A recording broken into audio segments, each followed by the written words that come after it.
Welcome to ABC campus. आज हम securities act 2015 में सेक्शन 90 और 91 और एक डेफिनेशन है एक्सपर्ट की, उसको डिस्कस करेंगे। तो बेसिकली वी आर डिस्कसिंग कि एक्सपर्ट की एक ओपिनियन प्रोस्पेक्टस में शामिल की जाती है, तो उसके बारे में लॉ की गाइडेंस क्या है सिक्योरिटीज एक्ट 2015 की। तो बेसिकली इसका अगर बैकग्राउंड हम डिस्कस करें आपके साथ, तो कॉन्सेप्ट ये है कि जब कंपनी इस प्रोस्पेक्टस इशू करती हैं तो उसका मकसद ये होता है कि वो तमाम इंफॉर्मेशन प्रोवाइड की जाए पोटेंशियल इन्वेस्टर्स को, जिसकी बेस पर वो ये डिसीजन कर सकें कि क्या उन्हें इस कंपनी के अंदर अपने पैसे को इन्वेस्ट करना चाहिए या नहीं करना चाहिए। तो ऐसे में ऑब्वियसली कंपनीज की कोशिश तो यही होती है कि वो इन्वेस्टर्स को अट्रैक्ट करें, और वो अक्सर फिर इस सिलसिले में कुछ एक्सपर्ट्स की ओपिनियन शामिल करती हैं अपनी प्रॉस्पेक्टस में, क्योंकि एक्सपर्ट्स की ओपिनियन से क्रेडिबिलिटी बढ़ती है। एक बात, जिस तरह से अगर आपको मेडिकल ओपिनियन चाहिए तो किसी मेडिकल प्रोफेशन के एक्सपर्ट जैसे डॉक्टर्स होते हैं, उनकी ओपिनियन की वेटेज और क्रेडिबिलिटी ज़्यादा होगी as compare to non medical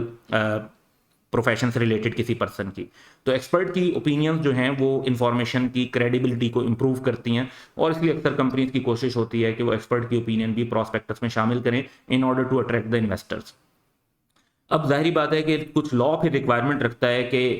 expert की जो ओपिनियन है उसके लिए लॉ ने कुछ ऐसी रिक्वायरमेंट्स रखी हैं कि वो इनकरेक्ट ओपिनियन शामिल ना हो और एक्सपर्ट की कंसेंट के साथ शामिल हो, एक्सपर्ट इंडिपेंडेंट होना चाहिए। तो लॉ ने जो है रेगुलेशन इस सिलसिले में बनाए हैं कि जो एक्सपर्ट की ओपिनियन शामिल की जाएगी उससे रिलेटेड प्रोविजंस क्या होंगी। तो एक्सपर्ट की डेफिनेशन जो बताई हुई है वो है कि एक्सपर्ट कोई बैंकर भी हो सकता है, includes banker, securities adviser, engineer, valuer, accountant जैसे चार्टर्ड अकाउंटेंट्स हैं, lawyer, and any other person whose profession gives authority to a statement made by him. तो for example I am a chartered accountant, तो मैं accounting के बारे में कोई opinion दे सकता हूँ क्योंकि मेरा प्रोफेशन है जो मुझे ये अथॉरिटी देता है कि मैं इसके बारे में बात कर सकूँ। इसी तरीके से अगर हमें किसी बिल्डिंग या कंस्ट्रक्शन के बारे में ओपिनियन चाहिए, तो एक सिविल इंजीनियर का जो प्रोफेशन है वो उसे ये अथॉरिटी देता है कि वो उसके बारे में बात कर सके, क्योंकि उसकी उसके बारे में नॉलेज है, स्किल है, एक रेलिवेंट क्वालिफिकेशन है, तो वो उसके बारे में ओपिनियन दे सकता है। तो ये जब एक रेलिवेंट प्रोफेशन का पर्सन उस फील्ड के बारे में कोई ओपिनियन देता है तो वो एक्सपर्ट की ओपिनियन है। अब लॉ की रिक्वायरमेंट इस सिलसिले में ये है कि एक्सपर्ट की ओपिनियन आप बिल्कुल शामिल कर सकते हैं, लेकिन एक्सपर्ट एक इंडिपेंडेंट पर्सन होना चाहिए। तो एग्जैक्ट वर्डिंग है कि a prospectus shall not contain a statement purporting to be made by an expert unless, यानी वैसे तो उन्होंने कहा नहीं होनी चाहिए, लेकिन कब कर सकते हैं कि expert is a person who is not and has not been engage और इंटरेस्टेड इन द फॉर्मेशन और प्रोमोशन और मैनेजमेंट ऑफ द कंपनी। यानी एक ऐसा पर्सन होना चाहिए जो कंपनी को बनाने में शामिल नहीं था, उसको प्रमोट करने में शामिल नहीं है और उसकी मैनेजमेंट का हिस्सा भी नहीं है, क्योंकि इंडिपेंडेंट एक्सपर्ट की ओपिनियन ज्यादा बेहतर होती है। इन जनरली जो डिपेंडेंट पर्सन होगा उसका तो अपना कंफ्लिक्ट ऑफ इंटरेस्ट भी होगा, तो ऐसे में उसकी ओपिनियन इतनी रिलायबल नहीं होगी।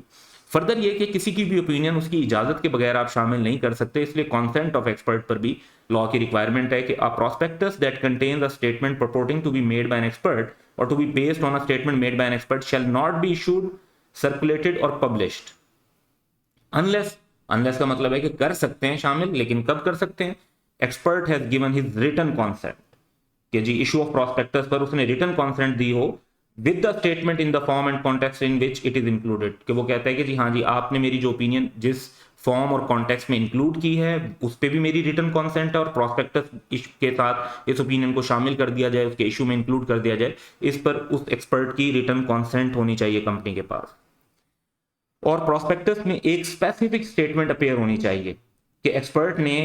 अपनी कॉन्सेंट दी है और विदड्रॉ नहीं की।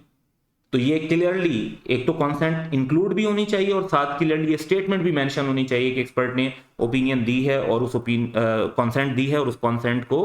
जो है विदड्रॉ नहीं किया। तो ये रिक्वायरमेंट्स हैं एक्सपर्ट ओपिनियन से रिलेटेड, ये हमारे जहन में होनी चाहिए। That's all for today, have a good day.